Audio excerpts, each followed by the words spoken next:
स्वागत है आप सभी का फिर से एक नए वीडियो में। दोस्तों, आज के वीडियो में हम बात करेंगे बिहार में होने वाले 7वें चरण शिक्षक भर्ती के ऊपर। और खास करके हम बात करेंगे प्राइमरी और अपर प्राइमरी जो टीचर होते हैं, यानी कि 1 to 5 और 6 to 8 तक के जो शिक्षक बनते हैं बिहार में, यानी कि गवर्नमेंट टीचर, सरकारी टीचर। आप कह सकते हैं कि 1 से 5वें क्लास तक और 6 से 8वें क्लास तक, यानी कि 6 to 8 और 1 to 5 तक के जो आप शिक्षक बनेंगे, उसके लिए आपके पास क्या क्वालिफिकेशन होना चाहिए, क्या डिग्री होनी चाहिए, यानी कि कौन सा ऐसा डिग्री आपके पास होगा जिसको लेके आप 7वें चरण की शिक्षक भर्ती में प्राइमरी और अपर प्राइमरी की शिक्षक बहाली में आप भाग ले सकेंगे। तो इसी के ऊपर हम संपूर्ण वीडियो में बात करेंगे। तो वीडियो में आप लोग लास्ट तक बने रहिएगा और वीडियो को लास्ट तक देखने के बाद लाइक कीजिएगा, शेयर कीजिएगा, और चैनल पर जो लोग पहली बार आए हैं प्लीज़ चैनल को सब्सक्राइब करके बेल आइकन दबा लीजिएगा, ताकि इसी तरह का इन्फॉर्मेटिव वीडियो जब भी मैं अपने चैनल पर लोड करूं तो आपको सबसे पहले इसका नोटिफिकेशन मिले और आप इस वीडियो से भरपूर लाभ उठा सकें। तो चलिए हम स्टार्ट करते हैं अपनी बात को।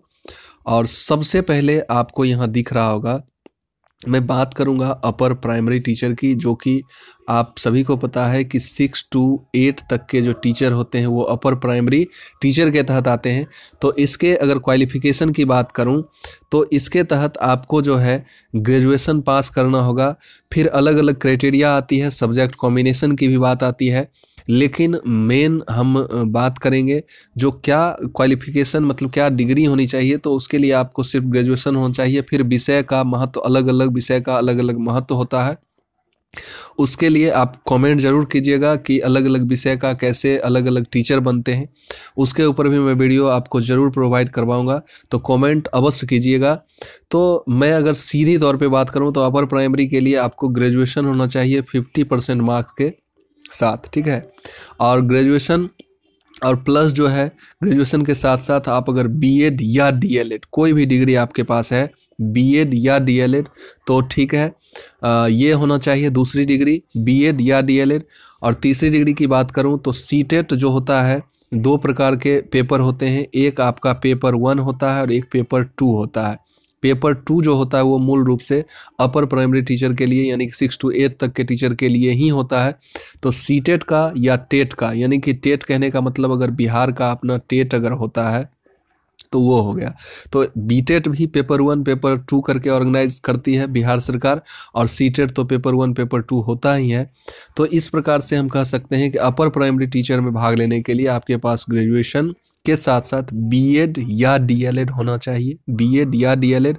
और सीटेट का जो है पेपर 2 आपके पास होना चाहिए, तब जाके आप जो है सो अपर प्राइमरी टीचर में भाग ले सकते हैं। वैसे इसके लिए बहुत सारा और भी डिटेल्स हैं, लेकिन ये जो है मूल रूप से इतना ही। सबका जब सार आप निकालेंगे, संक्षेप निकालेंगे, तो यही निकलेगा कि ग्रेजुएशन, बीएड या डीएलएड, और सीटेट जो है या टेट जो है उसका पेपर 2 आपके पास होना चाहिए। तो आप मिडिल कह सकते हैं 6 to 8, जो कि बिहार में मिडिल स्कूल कहलाता है। तो इसके लिए आप एलिजिबल हो जाएंगे। तो ये अपर प्राइमरी की। आइए हम प्राइमरी टीचर की बात कर लेते हैं। अब प्राइमरी टीचर की बात करें, हाँ एक चीज़ अगर इसमें और भी मैं बता दूं कि 50% मार्क्स होना चाहिए। और इसे आरक्षित वर्ग जो हैं उनको 5% की छूट दी जाती है, तो 45% पे भी चलेगा ग्रेजुएशन, ठीक है। तो ऐसे जनरली जो है 50% प्लस होना चाहिए। ये हो गया। अगर हम प्राइमरी टीचर की बात करें, तो यहाँ जो है आपको +2 एनी सब्जेक्ट से, यहाँ वहाँ सब्जेक्ट मायने रखता है, जो कि मैं चर्चा यहाँ नहीं किया हूँ।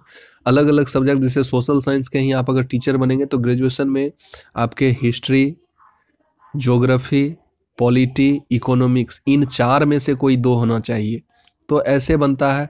और भी फिर हैं जूलॉजी हो गया, केमिस्ट्री हो गया, बॉटनी हो गया। साइंस के टीचर बनने के लिए ये ज़रूरी होता है। तो इसकी हम चर्चा उतना डिटेल से नहीं करेंगे, इसकी चर्चा हम कर चुके हैं, वो वीडियो आप देख सकते हैं, या कमेंट कीजिएगा तो फिर से मैं एक रिफ्रेश वीडियो इसके ऊपर बना दूंगा।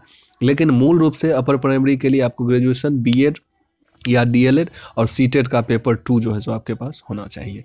आइए, यहाँ जो है सब्जेक्ट कॉम्बिनेशन कोई मायने नहीं रखता है। यहाँ जो है सीधे आपका किसी भी स्ट्रीम से, चाहे आप आर्ट्स से हैं, साइंस से हैं, कॉमर्स से हैं, किसी भी स्ट्रीम से आपका +2 जो है सो 50% मार्क्स के साथ होना चाहिए। ये +2 की बात हो गई। और यहाँ सारे टीचर जनरल कहलाते हैं, सामान्य कहलाते हैं। यहाँ कोई दिक्कत नहीं है, सब्जेक्ट की कोई बात यहाँ नहीं की जाती है। तो +2 अगर आप 50% मार्क्स के साथ हैं तो चलेगा। फिर बात यहाँ आती है बीएड या डीएलएड की। तो यहाँ देखिए, यहाँ लोचा क्या है, अगर आप डीएलएड किए हुए हैं तो फिर आपको कोई प्रॉब्लम नहीं है। डीएलएड और +2 तो है ही, क्योंकि +2 के बाद ही आप डीएलएड कीजिएगा, और +2 के बाद जो है सो बीएड नहीं होता है, ग्रेजुएशन के बाद बीएड होता है।